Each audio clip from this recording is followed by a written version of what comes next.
Medicaid will be part of reconciliation, which is why we're fighting it tooth and nail. It starts in E&C and then it'll go to the House. Reconciliation is the one process that is not subject to cloture or to, so we're going to have to worry about how we handle it. What we got to do, if any of you have friends in districts that may not have somebody like me as your representative, you need to be going and talking to them. You need to put the human face on who is going to be hurt. And we're going to, we should not and cannot accept it. They keep saying they're not going to cut it. Well, let's see what's going to happen. But the target for the Energy and Commerce Committee given by leadership, the only way it can happen is to cut Medicaid. And we will fight tooth and nail to let that happen. And I will be doing amendments that put every Republican on record about what they're willing to cut to their constituents to not receive.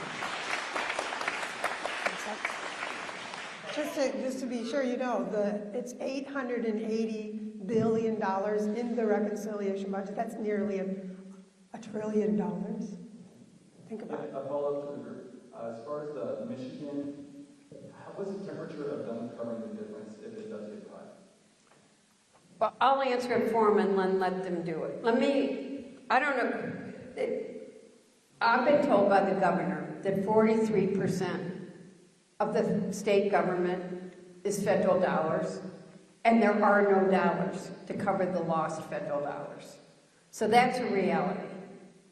This week someone said 48%. I don't know, between 43 or 48, let's be really clear. There is no money. The state of Michigan does not have the money to make up this loss of federal dollars. I'll let you, do you guys want to? Sure. Yeah, it is about, it's a little over 40%, and it is, we simply don't have that much. We have some rainy day funds. They're $2 billion, $1 billion. We don't have anywhere near what we need to do to cover. And because most of it is in Health and Human Services, it will directly impact people. When 90% of the hospitals in the state close because of that Medicaid hit, people will start to die.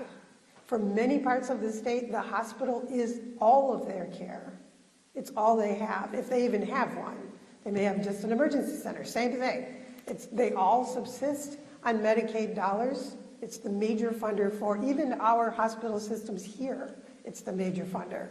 We're more fortunate because we have so many choices over here. There will be some places survive this, but the rest of the state, literally, people will lose their health care and will die. I have one more comment. You got your mic there. She's going to make a comment. Kelly's going to comment. Go ahead. Go ahead. I'd rather hear from you. Well, I'm just going to give you some idea of the numbers. In 26 alone, we're looking at about a $2.2 billion hit. That's just next year, $2.2 billion. And there are 2.6 million Michiganders on Medicaid. Well, wait a minute. We haven't agreed to that. So let's not. No, we're going to fight like hell so that never happens. Be careful. Okay, I misspoke by saying this is like the worst case scenario. Debbie Dingell is going to do everything she can to stop this from happening. But I'm just telling you, like, what percentage right now people are currently on. The 2.2 billion is 2.2 billion in education. And lost federal funding. It's way more than that. Way more than that? Okay, well then I guess I have an optimistic view here from me. Medicaid covers 45% of births, 65% of nursing home residents in Michigan use Medicaid as a primary payer. So that's just an example of we're going to hit our most vulnerable kids, our seniors, our children, those who are going to be suffering the most. The have-nots are going to have less. And one comment I wanted to make generally is that I feel we lack the ability to communicate clearly to the people about all the lies that are constantly coming from the administration. And we need a coordinated effort to track and disseminate the lies so that everybody can understand all the BS that's going on. That's all I would say. Hopefully, it's a really good point.